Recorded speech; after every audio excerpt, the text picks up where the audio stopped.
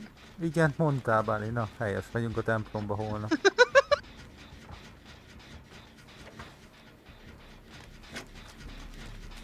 Igen, már lábaim előtt is hevertél. Hát, most már igent is mondtál. Már kétszer kaptam tőle egy gyűrűt is. Hát. Úgy érzem, Siorú le van maradva. Anyu! Na, kétünk a prúvos túldájszal. Jó. Ja, és Siorú, te ott voltál valamelyik nap Szilvinél, amikor így délután DBD-zett? Miután? Hm? Miután DVD-zett? És hogy így délután DBD-zett. Nem tudom. És Fanni elkezdte magyarázni a hülyeségeit, hogy hogy a DH-t még nerfelik. Meg ilyenek. És volt rá reakció, vagy elengedte a Ó, de voltam. Jól látom, hogy nincs seggpalánk már? Igen. Nem is jártam arra. Voltam. Hasalok. Nem azt kell mondani, hogy futás közben eldőlt. Igen. Elvitte a menetszél, nem? Igen. Menetszél elvitt. Aha, én meg megyek a pinyóba.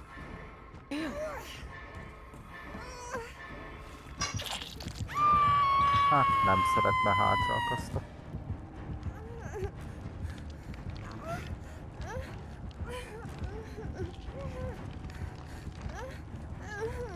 Felírtam magamnak, hogy június 10-én itt kell lennem.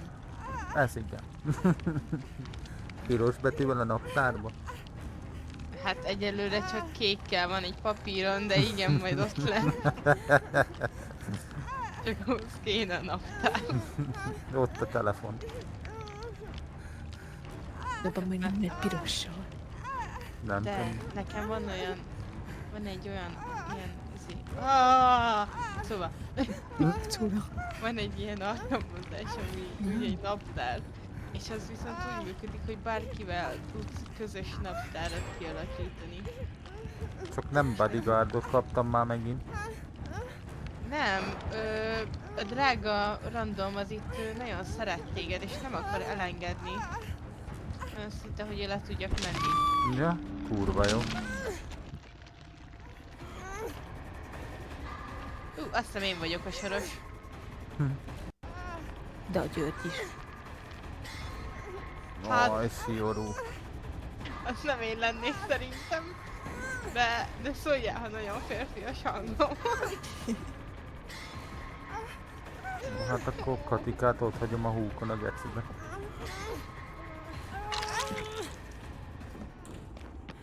Nem akarok meghalni. Nem tudok hova futni. Meghaltam. Tudok, már nincsen több ajtó. Ez meg. Ne! Ez nem történt meg. Ilyenkor örülök, hogy ilyenkor már nem live-olok.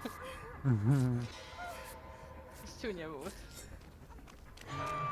Azt hittem valaki van a bokorban. Ez igen.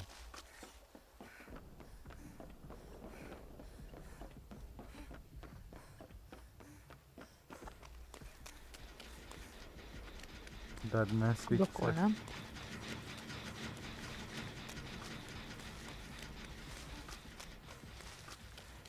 Elrontottam. Az baj.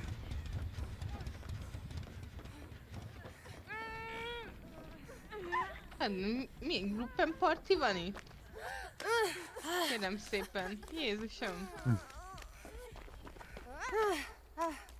Egy csízi lecsaptak a kezedről. Látom, borzasztó.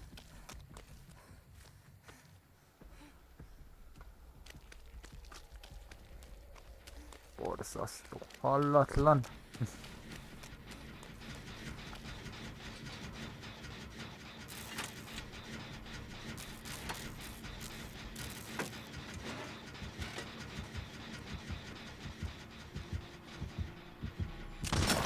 Hogy vettél észre? Köszönöm. Jó, én meghótam. Kám. Nem, szerintem én hótam. Az baj. Hogy nem? Hogy kapnád be a 360-at? Nem, dobod el? Rossz kutya. Köszi, köszi. Nincs oda felsajszél. Hát ez itt nagyon. Kérem szépen, itt olyanok történik. Hello, csatolom. Nem engedem el, mert be kell fejeznem a hílemet. Nem lesz elég a medkitem.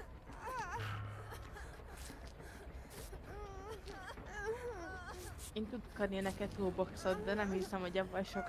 Adjál békén. Mindjárt megyek ide fel kukázni. Kukázol egyet? Mhm. Hűha. Muszáj. Egy körön belül kétszer be kell fejeznem a hírlem. Hát Már megint a hülye killer van itt. hogy nem mondod, hogy itt nincs izé. Már nincs láda. Lemegyek a pinyóba. Hiszen már voltam ott. Megyek önszántamból. Látod? De majdnem, én inkább ott hagylak, csak ne. Nézd, ez egy toolbox, de kell megmutatom neked, csak... Se lámpám. Nem tudok szévelni. És nyitok egy zöld flashit, komolyan? Ó, az tök jó, az Benne nagyon jó. pinyóba. Az nagyon jó, az nagyon jó. Azt én lopom is. Vigyedlen van a pinyóba. Jó, hát ha nem halok meg, akkor lopom. De szerintem itt telibe észrevettek, szóval... Nem feléd meg. Inkább fölveszem. Nyúlt bőt, ha már úgyis nyuszi vagyok. Új. Szerintem jön vissza.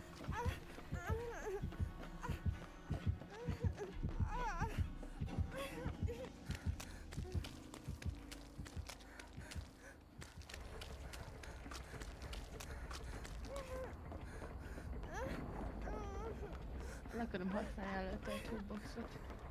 Még van egy doboz. Medkit, gyere rám! Adj egy medkitet. Zsír. Szerintem elhagytam.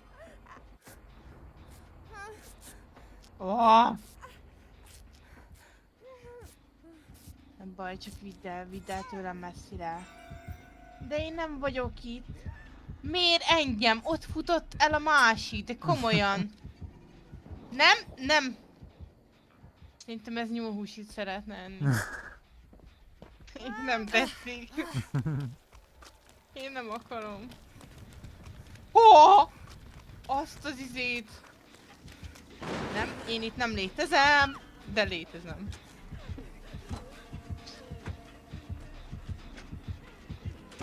De ne bukjál nekem, mert flashizzé. Csiorum van. Nem, nincs. Nem, mégsem. Nem vett ész.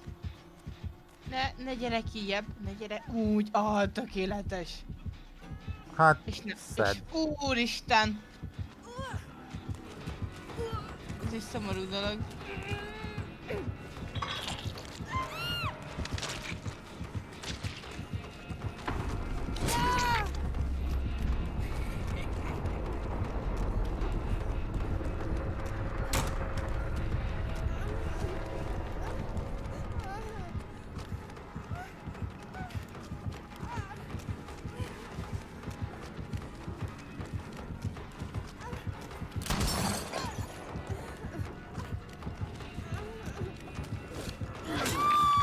Lehetne tudni, hogy te miért vagy ilyen geci gyorsan, mint kész közben. Jó, hát én a Tide.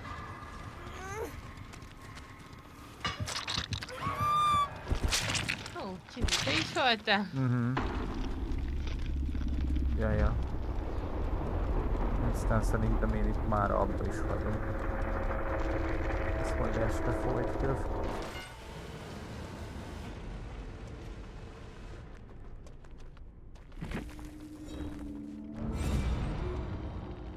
Most csinálom a küldüket, amikor már kifulloztam a riftet. Jó.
Kétünk van.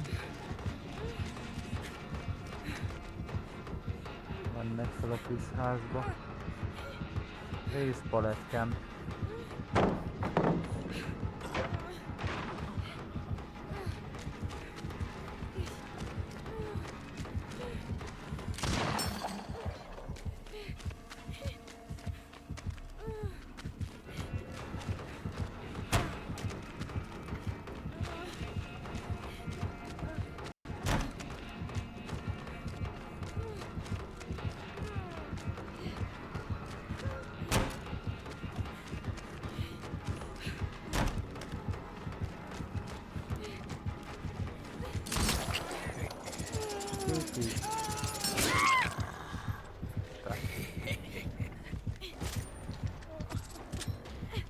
De lehet bólogatni.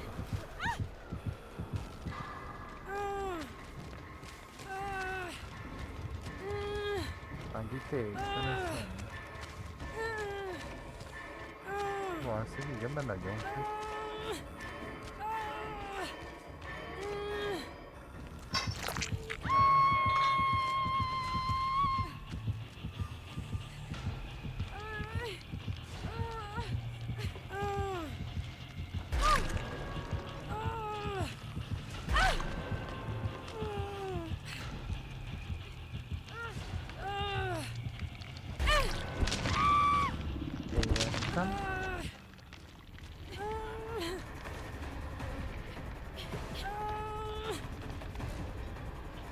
Átforszolta magát.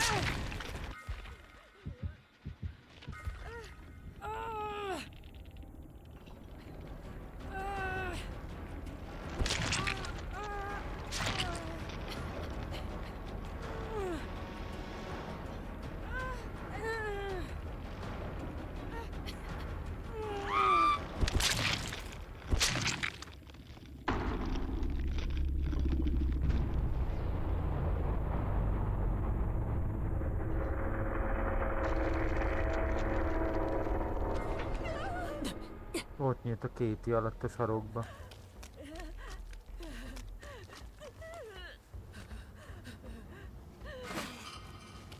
Itt. Ott, ahol lógott, aha. Itt vagyok. Jót hallottam pedig nyílni. Aha, én is. Itt, alattad. Na nice.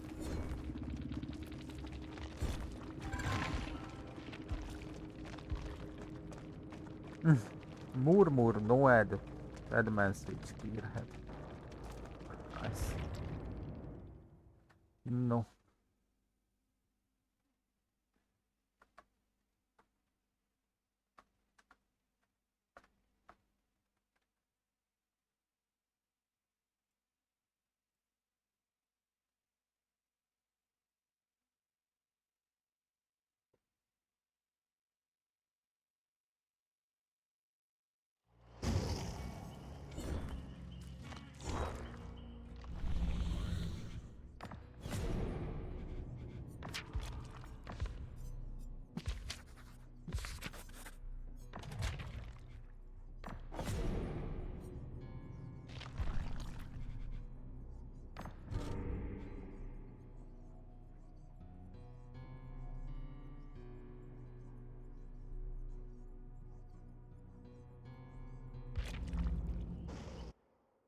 No, de én köszönöm nektek a figyelmet, itt voltatok, hogy velem tartottatok. Isten tartsa meg jó szokásaitokat, estére jövünk a szokásos időpontban. És hát remélem tetszett a kis TBD születésnapi bejelentő. Ha tetszett, akkor máskor is fogjuk még nyomni. Én köszönöm nektek a közös játékokat. Ne menjetek még sehova. Megyünk Szilvi héthez, még nyomja a kiégést. Köszönjük be hozzá, illetve aki még nem tette, azt dobjon neki egy követést. No, de jó éjszakát annak, aki megy, és annak, aki marad, annak további jó játszit és stream nézést, legyetek jók. Sziasztok, sziasztok!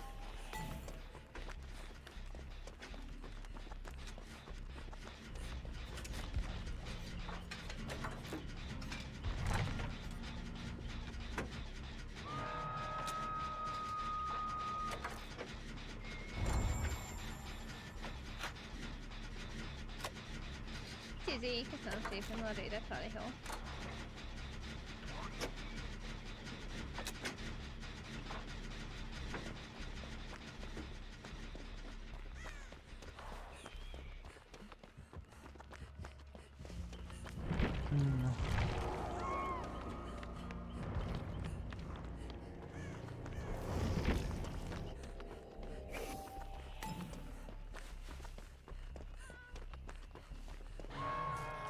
Jó éjszakát, sziasztok!